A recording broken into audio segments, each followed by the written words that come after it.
Coming up next on TV Nation, the new Ku Klux Klan, the original Boys in the Hood. What do you think about that? It's crazy.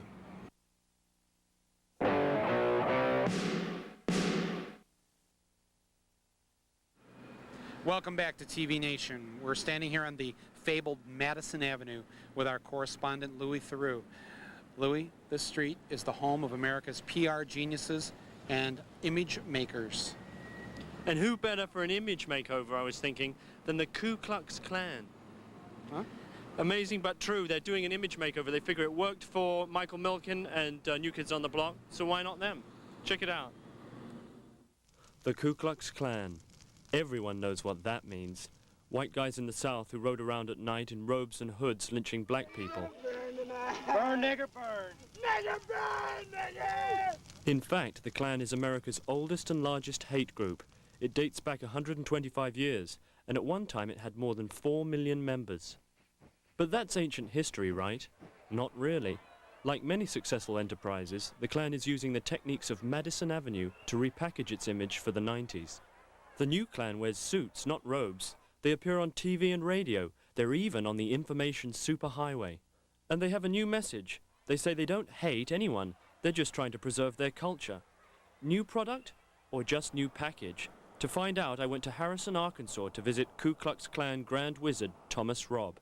Hello there. Howdy. I'm looking for Thomas Robb. Hey, how you doing? You're the Imperial Wizard of the Ku Klux Klan? National Director. National Director? Yeah. Okay. Yeah. National Director Robb took us up to his headquarters, where Klan employees were hard at work signing on new members and mailing out merchandise. What would you say is the traditional negative image of the Klan? The image is that every Saturday night you put on your Klan robe, you go out and lynch a black person, you know, or burn down somebody's home, or, I mean, this is the image of just a bunch of yahoos out night riding on the back of a little pickup truck. Do you hate being called a hate group? The white people are my family. Yeah. I love it, but that doesn't mean I hate anyone else. I mean, hating people is stupid. Right, right. It's just a question of loving some less than others. Our organization is just as much about advertising. Our rallies is advertising, the media is advertising, the literature we put out is advertising. It's all in advertising. Rob's looking at all kinds of ways to get the Klan name out. This is the store where you get a lot of your merchandising done. Yeah, well, we get some keychains and ballpoint pens, fly swaps, cups, so like a cheerleader. Megaphones. Yeah. Will the skinhead in the crowd please leave immediately? How about a lighter? Could be handy for cross burnings. No, I don't. That's not cool. Can't use a big lighter for a cross light. No? No, you have to use a torch or something. How come? Well, that looks kind of tacky. Yeah, I guess tacky would be the word. So it sounds as though you're treating the Klan more as though it's a business that needs its name out there, rather than sort of keeping everything secretive and hugger-mugger as it might have done in the past.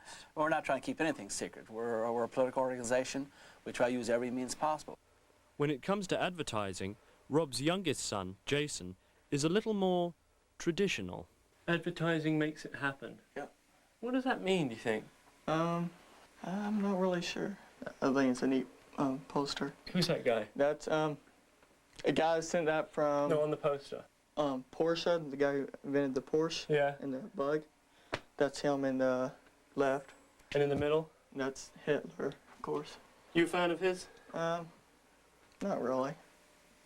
You know, it's more or less a Porsche ad. So I guess the idea is if you get a big enough celebrity to endorse your product, you know, you could sell anything. Yeah. I guess you could say that. Rob's also taking the Klan into the information age. New leadership, new ideas, new direction, new future. We're not in the cow pasture anymore.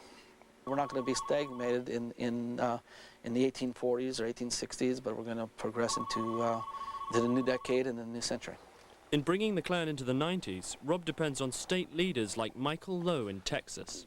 You're the Grand Dragon of the Knights of the Ku Klux Klan. Yes, sir. How is your Klan group different from other Klan groups? Well, one, we promotionalize. We have items to sell to the public, and that's an advantage. It's the 90s, and you need to sell yourself to the public and let them know the Klan. I've been asked by the media, will you change your image to be acceptable? Of course we have. The Democrats will do it. Republicans will do it. Companies, big companies like Sears and these other groups. It has to work because these are big businesses, and it works for them, it will work for us. We are having 36 rallies coming up, and this is one of our roadside sales signs, and it's kind of catchy for the discriminating individual. Yeah.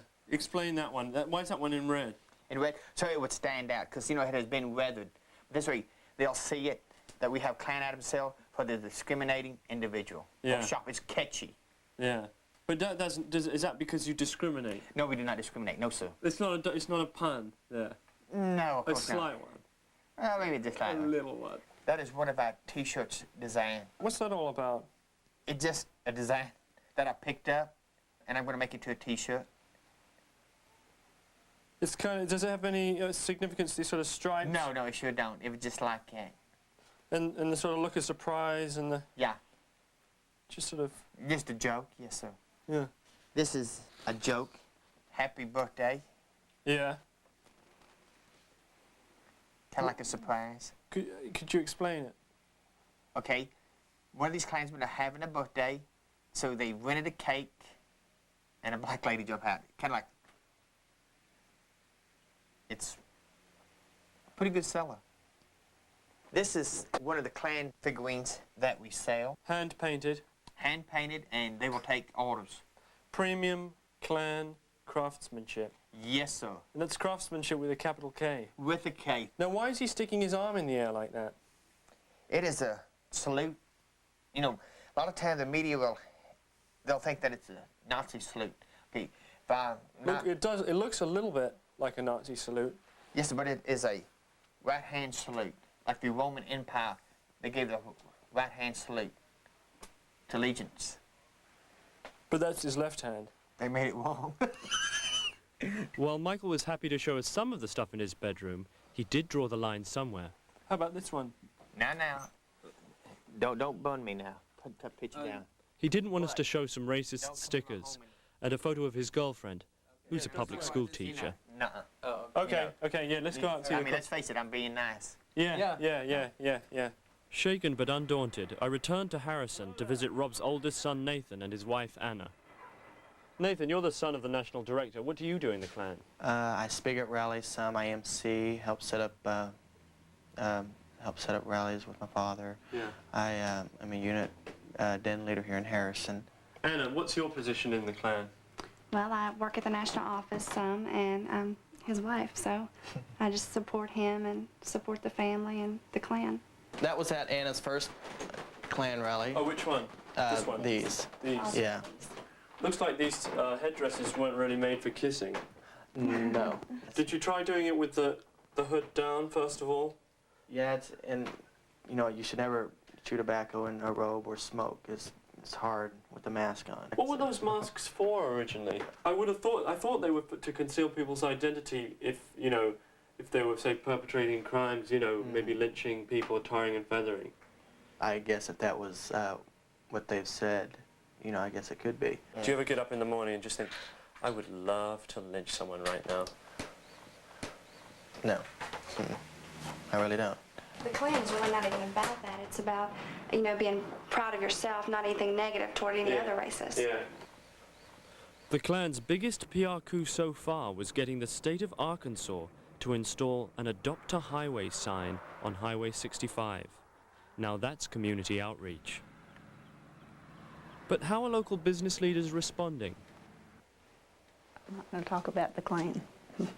Well, how about just people on the street? So you think they're the same old Klan? Sure. Why not? You're not a big Klan supporter? Nope. You know, I was never a big Nazi supporter either. And, you know, the neo-Nazis, the new Nazis are just as good as the old ones. Yeah. You know, just a new name. So you got a PR agent, so what? Well, looks like the verdict's in. The new repackaged Klan's not a whole lot different than the old Klan. They're just a lot more careful about what they say in public. But are they always so careful? I love blacks. I don't hate blacks. When Negroes were slaves, at least they worked for a living. Now they lay around, and they're still living off of white people. Does it have anything in common with the Nazis? Not one thing, no, Not a sir. single thing. Not one thing. It turns my stomach when I see it. Our country, and we are claiming it back in the Golden Triangle for white America. We want to convey a message people can understand. We don't hate minorities. America belongs to the children of the Republic. Not those that come from Mexico, not those that come over here in slave ships from Africa. I don't go down the street looking at people and say, oh, he's a Jew, he's not a Jew, and that one's a Jew, and that one's not a Jew, and that was, you know, that's not what I'm about. You love Jewish Americans? Wait a minute, let me ask you a question. You're a Jew, I'm gonna talk to you. Yeah, I want to repeat myself. I will not talk to him. We're not interested in being the largest club in the country. We're interested in being a political power in the country. That's our goal.